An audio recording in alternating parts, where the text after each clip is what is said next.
Hey guys, David Len here. Welcome to Wargame Chat. Today we're going to talk about our favorite Avalon Hill games. Why don't you start it up, Len, since you've been playing them longer than me? Because once upon a time, for many people, Avalon Hill was the first introduction to war games. Because they were everywhere. They were in the hobby shops. They were in the department stores. That's back when you had war games. Some of them would sell 100,000 copies and stuff. That's unheard of now. I think it was Milton Bradley who had the things like Dogfight. Yeah, they did. I've played that. Yeah, that was the only competitor. Because I remember the first Avalon Hill game.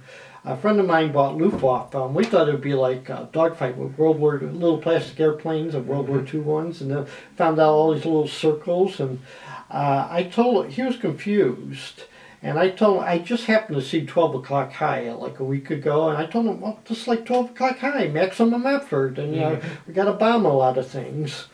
And we didn't realize is that we bought the most complex game they had put out up to that point. Yeah,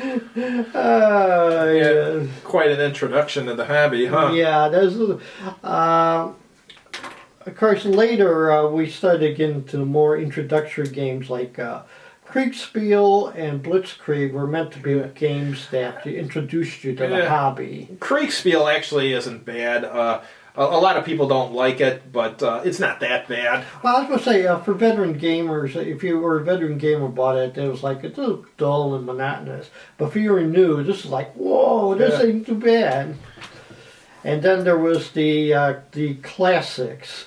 Like Stalingrad, Bulge, Africa. One thing that was advantage of that, these were practically the same games.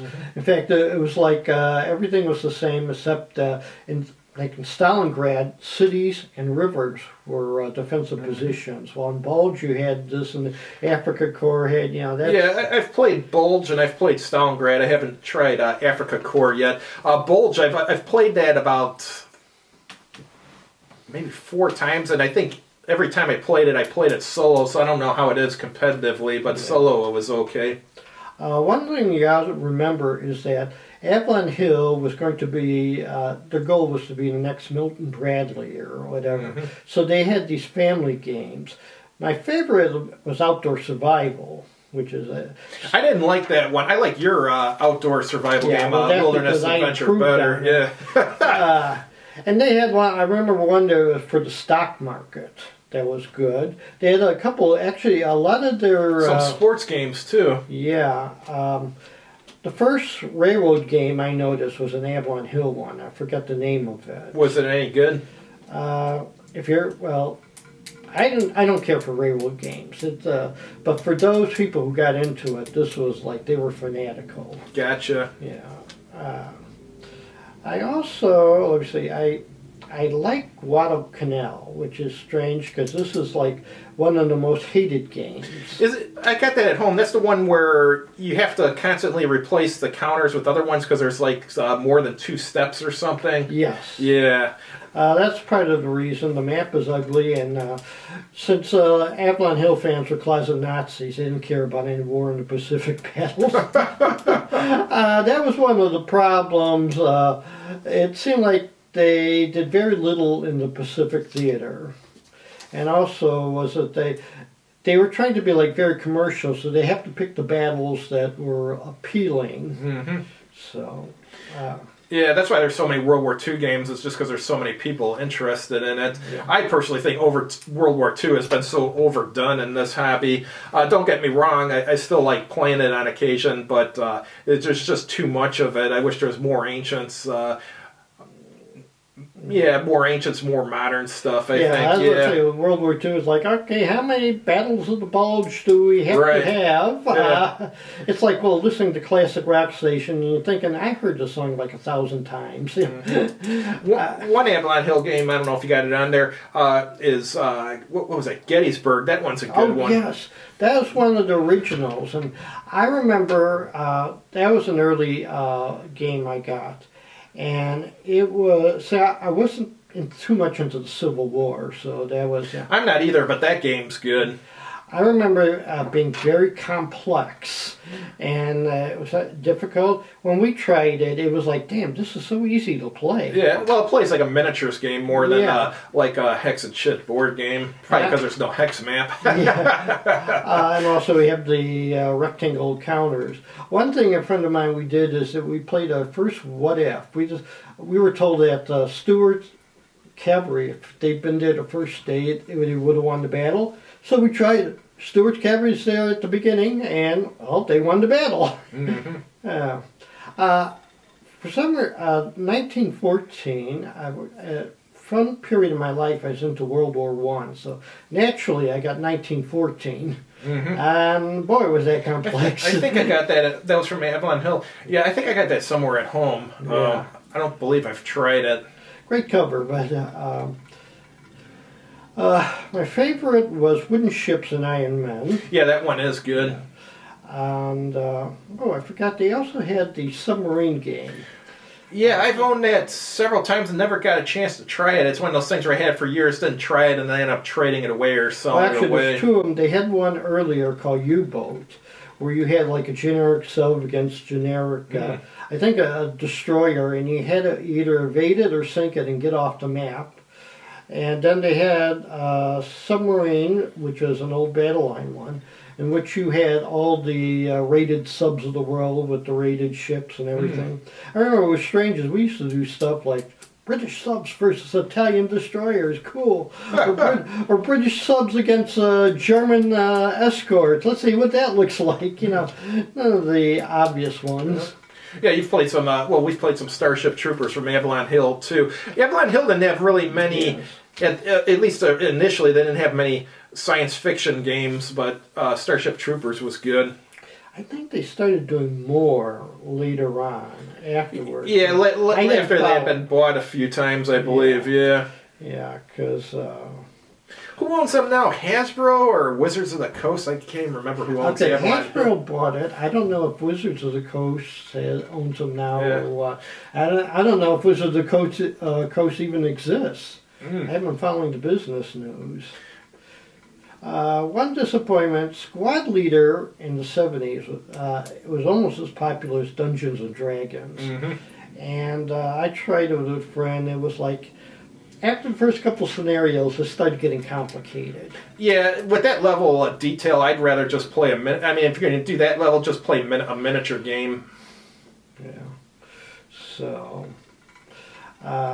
one thing also, I met Eric Dott, the publisher of Monarch Printing, who actually owns Avalon Hill. What happened was Charles... S. Roberts. Yeah, S. Roberts. He started Avalon Hill. He started getting into business problems. Yeah, and then his printer bought him out. I remember that. Yeah, because they were the biggest debtor. Well, it was a combination. He was going into debt, and he started getting interested in other businesses. So Eric Dott bought him out because they were a good customer, and actually it provided Monarch Press with steady business. And when times were slow, they could print out an Avalon Hill game. And plus, since they were the printer, that saved a lot of money, because normally if you have a game printed, I don't know how much it costs to print one, but let's say it's $10, and it costs to print it, and then when they sell it to you, they got to charge $20. Whereas if you're the printer, you're not getting the price doubled on you. Yeah, because I think your average accountant would probably talk about how they atomized the cost or something, because since they owned it, if they were just printing it for somebody, they wouldn't be able to write off their expenses. So that probably is an advantage to it. Because Dalt seems to be a very intelligent guy. There's one story in which the Avalon Hill people would, people would write, telling all sorts of things, orders of battles and all sorts, and they would throw it in what they called a crank file. He looks at it and says, "You guys are crazy. This is free research." I mean, this is like, we pay, the business world pays big bucks for this kind of research, and you're getting it for free. And I met him once at Gen Con. It was very interesting, because I pointed out that, there are Avalon Hill fanatics, And when you ask them what's good about Avalon Hill, and they'll say, well, the usual quality. I go, no, Mr. Dahl. It's like, first of all, they have a good customer service system. You got a question, you could call them. They're all over the place, so you can easily find someone to play. And of course, the printing is good, and the rules are good. They drastically improved. To give you an idea that if you want a job at S&T magazines in the 70s, you had to pick out an Avalon Hill game and rewrite the rules. So, and of course, one last thing is the few minutes I was employed by Avalon. Oh, I think you told me about this. Yeah.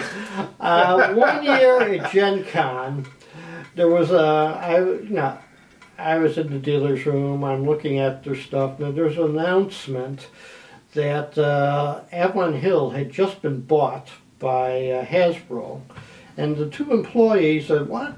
And they ran off. They called somebody.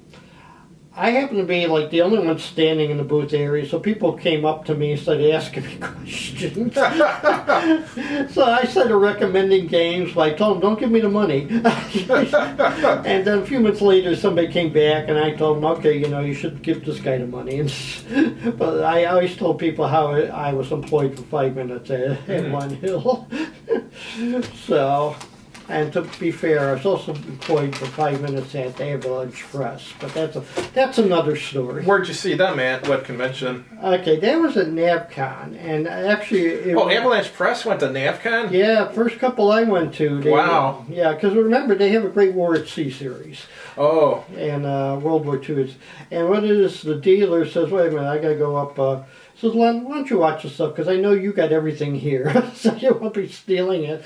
I said, fine, yeah. So it's like he was out for about 5-10 minutes, and I just watched. Now, since that's a small convention. You going to GaryCon? Probably. I got to look into that. Cause I might go Saturday. Yeah, that's what I was wondering. I may drop by. How much it cost just for Saturday? I'll find out for you. Yeah, because... sorry, I didn't mean to get off track, guys. Oh, yeah. Is there anything else you want to say about Avalon Hill? Avalon Hill, well, the reason they sold so many damn games, and this is a lesson that the current war game manufacturers need to learn, is because most of them were lower in complexity. If there's actually records out there that will show how many of each Avalon Hill game sold, at least from the first decade or two. And if you look at it, and the ones that are real high selling, most of those had very low complexity rule sets. So, I mean, they were selling some of their 1 or 2 of their games sold over 100,000 copies, whereas today's war games, most are selling like 500 to 1,000.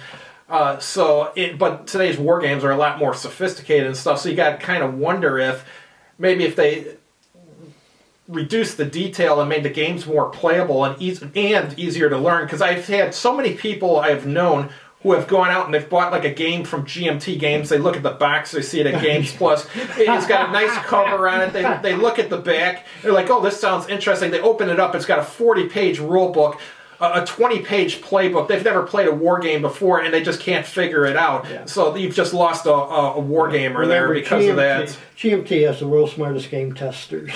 So, one thing also, since Avalon Hill is everywhere, sometimes I run into somebody's like, boy, I got one game about this battle, and be something like was it Gettysburg, and I can't seem to play it. It's like, boy, that's one of the simplest games, and you can't seem to play.